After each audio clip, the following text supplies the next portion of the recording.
We're back now with pollster Frank Luntz and his focus group. Frank? Well, there are two special clips by two candidates who really did well tonight. And I want to start with those two clips because they were significant. The first is Marco Rubio once again taking on the media. Watch how high the lines climb as he delivers his hit. The Democrats have the ultimate super PAC. It's called the mainstream media. Who every single day, and I'll tell you why. Last week, Hillary Clinton went before a committee.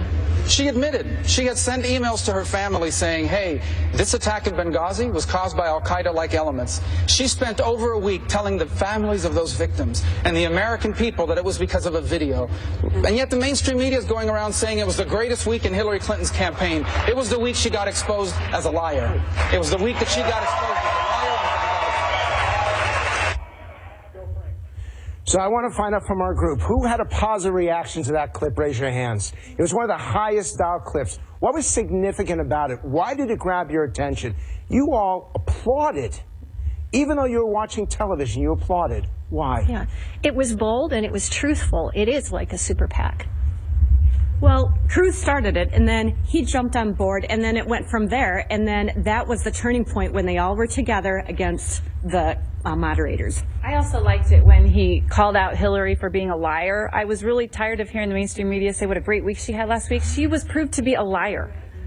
And you liked that language from Marco Rubio? Absolutely. It was by far the best line of the night, in my opinion. I thought he was bold, and he flipped the script, and he came right back at him.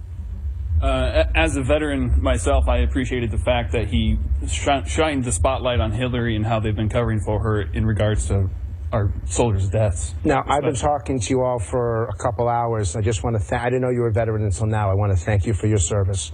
Please go ahead. I was going to say he was even calling out the media when he was talking about the Senate campaign and his votes, and calling them out. One more. I appreciate the fact that even though he was calling somebody out, he was still respectful in how he did it. He didn't have to be nasty. He was just saying, these are the facts. Now, Megan, watch this. How many of you walked in here supporting Rubio? Walked in here supporting Rubio? 4 of you. How many of you are walking out supporting Rubio? 2, 4, 6, 8, 9. Megan, there was a second clip, a second candidate who delivered what you would call a knockout blow, and that was Governor Christie. Once again, he takes on the media for asking what he regarded and what most of our group regarded as a pretty silly question. Let's take a look. We say this. Talking about getting we have a government involved in fantasy football. We have, wait a second, we have $19 trillion in debt. We have people out of work. We have ISIS and Al-Qaeda attacking us. And we're talking about fantasy football? Can we stop?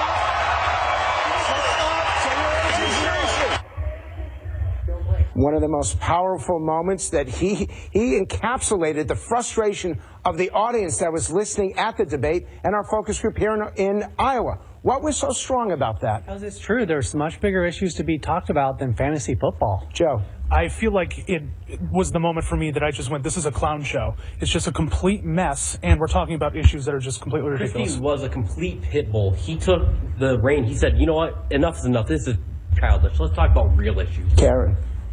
Yes, I agree. I think that he called a spade a spade. Once again, he's nailing the true issues that we think are important. So how many of you walked in here supporting Christie? Raise your hands. Only one of you. How many of you are walking out supporting Christie? Raise your hands. So we gained a few. I want to ask you, Donald Trump, who had a positive reaction to Trump tonight? Raise your hands. And who was negative towards Trump? And the rest of you were kind of even. First-time voter, last comment, Donald Trump. As much time out of it, and we got to hear a little bit more from the other candidates, but I'm still not impressed. So this is the second time that Trump hasn't seemed to grab an audience as well as he's done in previous debates. Tonight, the debate belonged to Ted Cruz, Christie, and Marco Rubio. Yeah, those hands, especially on the Cruz subject, tell the story. Great to see you, Frank. Thank you.